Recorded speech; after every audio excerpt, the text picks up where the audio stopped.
is what you need to do is just go steady. Go steady. Here's where we mess up. To go steady, there are three things that I want to leave you with. And I'm not going to be long anyway. There's three things I want to leave. The first thing is when you talk about going steady, you're really talking about the pace. You know, I was out the other day and I was out and I saw that I was moving at a certain pace and I felt so good. Have you ever been forced to go at a pace that's a little bit faster than what you want to go? Like when you have to climb steps quickly and you get to the top of the steps and what do? I wasn't planning on climbing those steps like that. The pace wasn't right for you. I was out jogging one day and I remember, I think I'm not a jogger. I walk forever, but I don't jog. I was out jogging one day and I was a young man. I was a young man. I'm still a young man. Thank you, sweetie. Yes, sir. And I was out jogging. I felt really good about myself. I was out jogging. I was up at Rockwood Park. I was getting it in. I was just jogging. I thought I was going at a pretty decent clip. These two old men. They were old men. I mean, like they were just old. You could see it in their face. You could see it on their legs. Yeah, they were old. They came past me. They jogged past me. But hold on, they were having a conversation. And I'm just trying to catch my breath. And I said, Lord, this is not my calling to jog anymore. I started walking. Here's the problem. The problem is when we talk about going steady, I shared with you that this earth is rotating at 1,000 miles per minute for a reason. That even though it's operating at 1,000 miles per minute, that's the purpose of the earth. So the earth is going to rotate and go at the pace that's appropriate for its purpose.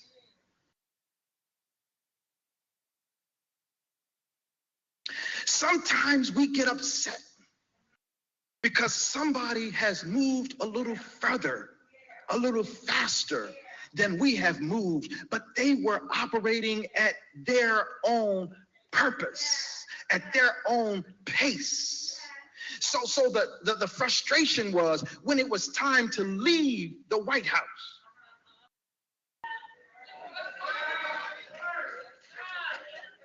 Somebody didn't want to get out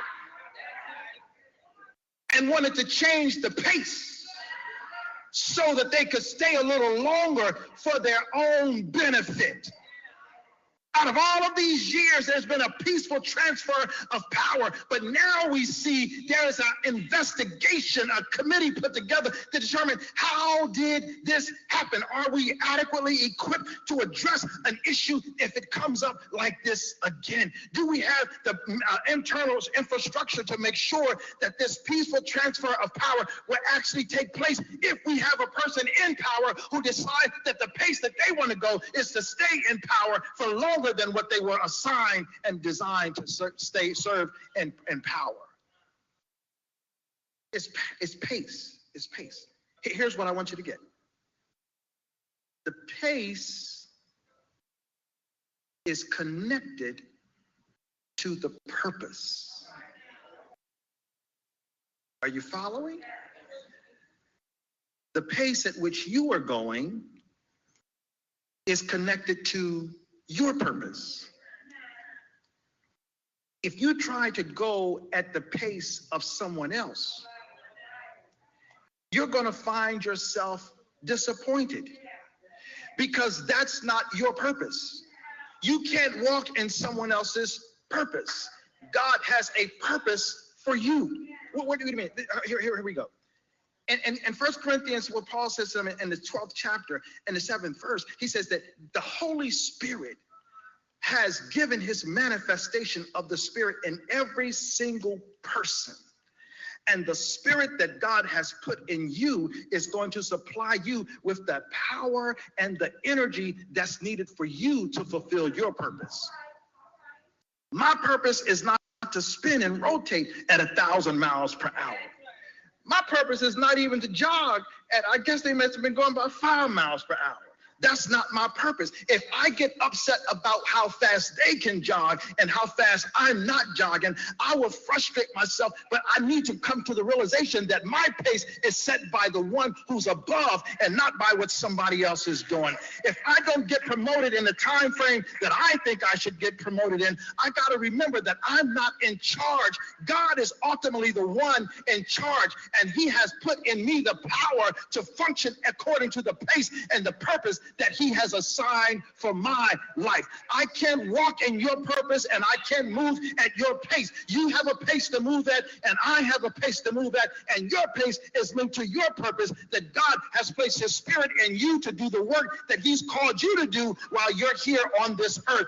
And you won't move at another pace and find peace as you move at another pace unless you are moving at the pace that God has assigned. That's why there was so much frustration in the church. That's why there's so much frustration in the world. It's because some are trying to operate at a pace that God never assigned for you to operate at. God may not have assigned you to sing like my wife. God may have never assigned you to play like John Payne. God may have not assigned you to do whatever someone else is doing, but God has certainly assigned you to do something. And when you do that something that God has assigned you to do, you won't need to be frustrated or disappointed or upset or discouraged because you're not making the right. God will bless what he's assigned you to do. That's why Paul said, be steadfast.